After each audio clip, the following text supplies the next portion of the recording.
Right now, somewhere in your life, two pictures are sitting on top of each other, and you can only see one of them clearly.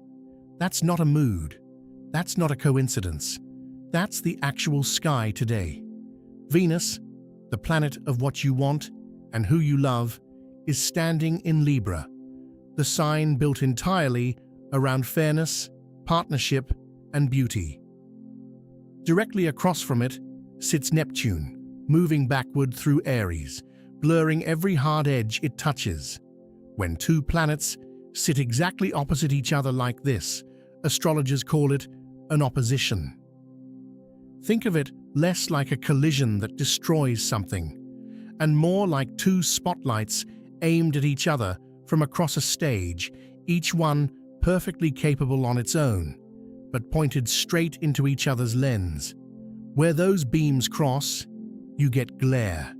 You get a shape you can't quite make out. You get a photograph exposed twice. That's what today actually is, a double exposure. On one layer, you have the real image, the actual person standing in front of you, the actual number sitting in your account, the actual conversation you had, word for word.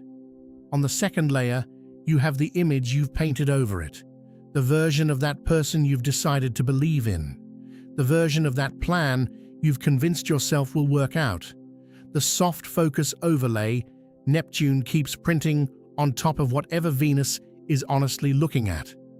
Most days, you don't notice you're looking at two images stacked together. Today, the seam shows. You might feel it first in a relationship. Someone says something small, almost throwaway, and it echoes far bigger than it should, because you're not just hearing the sentence, you're hearing the sentence plus every hope you've quietly layered over that person for weeks. You might feel it in money too, a deal that looks better than it is, a yes you want to give before you've actually checked the numbers. This isn't a reason to panic. It's simply worth noticing that today, wanting something to be true, and it actually being true, can look identical from the outside. The gap between those two things is exactly where Neptune loves to work. There's also a specific flavor to this one that's easy to miss. Neptune isn't moving forward right now. It's retrograde, tracing back over ground it's already crossed. A forward-moving Neptune tends to introduce a brand new illusion. A backward-moving one tends to hand you back an old print you thought you'd already developed. So if what surfaces today feels oddly familiar, a pattern with someone, a hope about your career, a story about your own worth you've told yourself more than once before, that's not you regressing or failing to learn a lesson. That's the same photograph coming back around for a second, clearer development. You're not seeing it for the first time. You're finally getting to see what was actually sitting on the negative all along. Here's where this gets genuinely useful, not just poetic. Under this exact opposition, kindness itself can get misread. When Venus in Libra is trying to keep the peace, and Neptune is dissolving edges at the same time, you might soften a boundary just to avoid friction, and someone reads that softness as an opening, rather than as the courtesy it actually was. That's not a flaw in you. It's simply worth staying aware that today, generosity and self-erasure can wear the exact same outfit, and only you can tell them apart from the inside. It shows up in partnerships too, not just romance. Maybe there's a collaborator, a business partner, or a friend you're building something with, and they described a plan to you so vividly, so convincingly, that you've started treating the description as if it were the same thing as the result. Neptune doesn't care whether the relationship is romantic, creative, or professional. It will happily blur any partnership Venus is invested in. Worth asking yourself gently whether you're excited about what someone has actually delivered so far, or about how good they are at describing what they're about to deliver. Those are two different skills, and today makes them very easy to confuse. The upside of this exact combination is real, and it isn't small. Venus opposite Neptune is one of the more reliable windows for art, music, and anything that asks you to feel a thing before you can explain it in words. If you write, paint, sing, design, or make something with your hands today, the usual filter between what I mean and what I actually make may feel noticeably thinner. That's the same dissolving quality that blurs a relationship, also willing to blur the wall between your inner world and something you can hand to another person. Tends to, not guaranteed, but worth keeping a notebook or your phone's voice memo open today, just in case something wants to come through.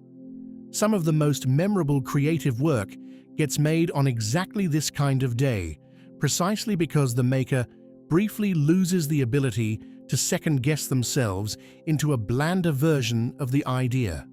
So how do you actually tell the two exposures apart in real time without overthinking every single feeling that shows up today? Try this.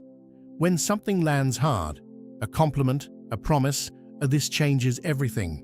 Pause and ask what it would still look like tomorrow, stripped of how good it feels right now. Not because the good feeling is fake or wrong to have, because Neptune specifically weakens your ability to separate the feeling from the fact while it's happening. And that gap tends to close back up naturally within a day or two once this opposition loosens its grip. Try this too. If a decision involves your wallet, your calendar, or your name on something, give it one extra beat before you commit. Not a week, not a dramatic pause, just long enough for the Venus layer and the Neptune layer to separate back into two images instead of one, so you're actually choosing based on what's really there, not on what you're hoping is there. Try one more thing. Say the situation out loud to someone who has zero emotional stake in it, not to get permission, just to hear how it sounds outside your own head. Neptune's blur is strongest inside your own thoughts, where the wanting and the reality get to mix freely with nobody checking the math. The moment you put it into plain sentences for another person, the two layers start to separate on their own, almost without you trying. And with people, this one matters most of all. If you catch yourself explaining away a red flag today, or quietly building an elaborate, generous story for why someone's behavior actually makes sense, take that noticing itself as useful information, not as evidence of some character flaw of yours. A retrograde Neptune tends to surface old blind spots specifically so you can finally look straight at them, not so you can feel bad about having had them in the first place. Here's the actual original piece of this, the part that's easy to miss if you only skim the surface meaning of confusing day. Be careful. A double exposure isn't ruined film. Photographers create them on purpose, because sometimes two true things layered together tell you something neither image could say on its own. Today isn't asking you to throw out one picture and keep the other. It's asking you to notice that both layers are real. What you want is real, and what actually is also real. And your job isn't to pick a winner between them. Your job is to finally look at the two layers side by side instead of collapsed into one blurry frame, and decide, with open eyes, which parts of each one you actually want to carry forward from here. That's not confusion. That's clarity arriving in an unfamiliar shape, wearing an unfamiliar face. You don't need to fix anything today. You don't need to end anything or force anything into focus by tonight, or make a single dramatic decision before you go to sleep. You just get to notice really notice where you've been looking at two pictures and quietly calling it one. Once you see the seam, you can't unsee it, and that noticing alone is the entire gift of a day built like this one. Everything you decide to do about it, you get to decide slowly, on your own timeline, with both layers finally visible instead of one. If this kind of grounded, plain-spoken read on the sky is genuinely useful to you, stick around for a moment longer. Nova Sage puts one of these together for exactly moments like this one, and it costs nothing at all to hit subscribe and have the next reading already waiting for you the next time you need it.